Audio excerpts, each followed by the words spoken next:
According to sessional order, business is now interrupted for questions. Are there any questions? The Leader of the Opposition. Big Louis. Thank you, Mr. President. Mr. President, my question without notice is to the Minister for Primary Industries and Minister for Lands and Water. With yesterday's election of Donald Trump as the next US President and his public commitment to scrap the Trans-Pacific Partnership, has your government assessed the impact this would have on New South Wales dairy and beef farmers? Good question.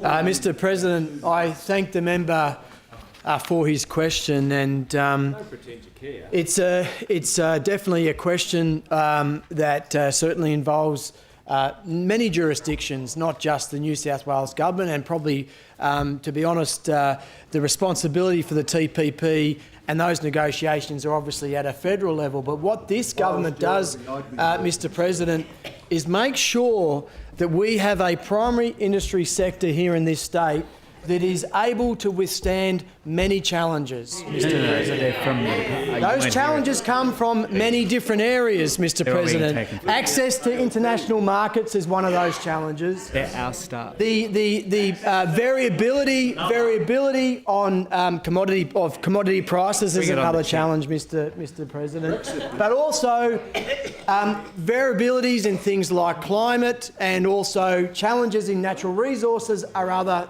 challenges for the primary industry sector, Mr. President. One thing that this government has done is committed to make sure that our primary producers in New South Wales are up to those challenges, Mr. President. That's why we have an industry action plan, Mr. President, to make sure that we build as much resilience into our primary industry sector here in New South Wales. That's why we have a target of increasing the productivity of our primary industry sector by 30% by 2020. That's why that we've then taken that primary industries plan and gone down to the next level and started to roll out individual sectors plans to try and meet those targets. And one of those, which I launched, was the industry action plan for the dairy sector, Mr. President, because we know that we have outstanding primary producers in this state. We know that we have an abundance of natural resources and a range of climatic and different growing conditions in this state, Mr. President. But we also know there will be challenges.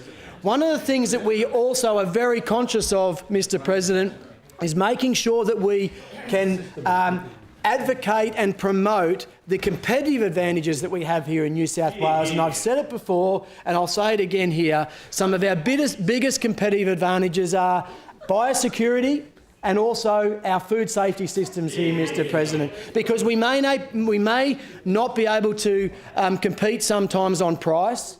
We certainly can compete on quality, but when it comes to biosecurity and food safety, we have an absolute competitive advantage against our trading partners. So, Mr. President, doesn't matter what happens in the US, it doesn't matter what happens in Asia, it doesn't matter what happens in Europe, we are going to continue to make sure that we build resilience into our primary industry sector in this state. We are going to make sure that they are the best that they can be and are supported by a government that is investing in innovation and research and making sure that we are standing with them shoulder to shoulder to weather whatever storm they may face into the future. So we are taking away some of the risk from that sector by making sure that it is front and centre. Absolutely, I am absolutely committed to this. Note that interjection. We will stand on the shores, we will stand on the beaches, and we will make sure that our primary producers are there to face on any challenge, Mr. President. That's what this government will do, Mr. President. And it's something that while I have this portfolio, I will be the strongest advocate for that sector. I will be the conduit to making sure that we can take every single challenge and meet it with the resilience that they need, Mr. President. That's my commitment, and I will continue to do it.